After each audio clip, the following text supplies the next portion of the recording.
Next up, the hilarious story of how to take on an apprentice. The Gene Island clan is powerful, while the lightweight lion's a mere street roamer. The outer ancient order secretly planned for Hanlai to study under Gene ancestor. After weighing options, she fully committed to Gene sect. To make Hanlai obedient, the Gene Big gave her a mystic eagle ring like a psychological comfort voucher.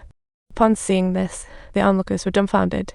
This mystic eagle ring is clearly no joke. It's like the Hermes of magical artifacts. But Xiringu reminded them the ring was originally a Yang ring, a treasure he gave Gene. There's quite a story here. Subtitles: Hanlai holds the Yin ring, strong in defense yet countered by Yang ring pure self-deception. Clearly, Gene's up to tricks, but the outer ancient order's friendly reminder. Just hidden motives.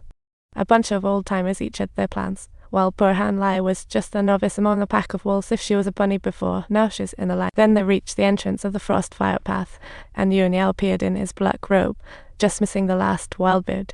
Suddenly everyone was engulfed in golden light. The wild beard made a grand entrance, but upon landing, his eyes were glued to Hanlai as if she's the star of the show. With one glance, a flash of gold swept Hanlai into the realm of divine stones. Talk about superpowers. Hanlai felt like a wax ant waiting for the divine downpour, and the wild beard wasn't holding back when he came charging in. Hanlai called forth her magical formations, but they were no match for that guy, barely forcing out her big eye awareness to escape. Old-timer here to teach you the secrets of body training. As the wild beard closed in, Gene rushed to the rescue. Hanlai is now Gene's prized disciple, a mother hen guarding her chick, yet Gene has been called for centuries. Gene making his students into puppets was his norm, yet he was standing up for her. What kind of secret does Hanlai hold? Maybe Hanlai has some age of fortunes hidden within Master Heavenly Wing is eyeing the benefits for himself. He never mentioned that Hanlai possesses the blood pearl, but claimed he wanted to take her to the inner palace to search for treasure. With those three scheming looks, Hanlai felt the pressure rise. She basically needed to save herself.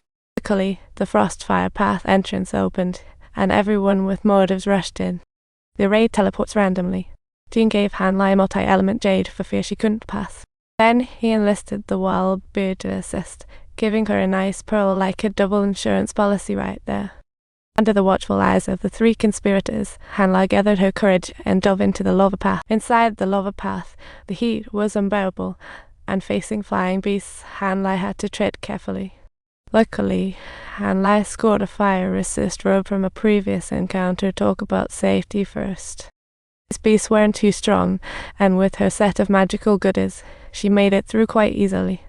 But when she faced the flame chomper, things got tricky. Even wielding the mystic crystal pearl didn't help. Soon, the defenses of the mystic crystal broke apart, and she was sent skyward by a fiery hit. In the end, she had to blow up a mystic crystal just to scrape by. But surprise! The beast was reborn instantly in flames. The flame chomper was ready to charge forward, but suddenly sensed the fire spirits multiplying. Suddenly, a fiery tornado appeared like a grand finale just for her. The flame chomper's weak defenses crumbled in mere moments, sucked into the flames. Just when the flame chomper tried to escape, the lava path was protected by an anti-levitation barrier. The flame chomper broke all the rules, which summoned the thunderbolt. Talk about a drop the mic moment. Realizing that the rocky air was getting heavier, she had to use her zero stone to recharge the barrier. The sights around were getting stranger and stranger, and Hanlai had no choice but to make a quick getaway. At that moment, a female cultivator ahead was forced back by falling rocks. With rocks tumbling down, the magma boiled, and a furious fire dragon erupted forth. Fortunately, the female cultivator reacted just in time and avoided becoming the fire dragon's dinner. However, her defensive spells crumbled instantly, smacked right into the magma. Talk about a bad day. Hanlai hid in a nook, using her magical artifacts to stay undetected by the fire dragon, seriously pushing her survival limits. Unexpectedly, upon exiting, she spotted the red sun umbrella on another acquaintance, suddenly realizing the stakes of this competition. Meanwhile, the elder from Star Palace figured out that the deaths of the flame chomper and the female cultivator were all part of some shared goal was to control the number of participants, but only 6 had disqualified, so far way below what the golden leader wanted. So they decided to add more fuel, and the wretched one and Gene ancestor had united. Once he acted, mere ice crystals were no match. Then Gene mentioned old friend Golden Leader. They used to be bitter rivals, yet here they were, actively seeking help from the Gene ancestor. Clearly, Wretched One's alliance with Jean, his golden leader's covert aid. Meanwhile, he thought, since Han Lai got the Great Legacy, it was quite possible Han Lai possessed the elixir of heaven restoration, and everything could very well hinge on her.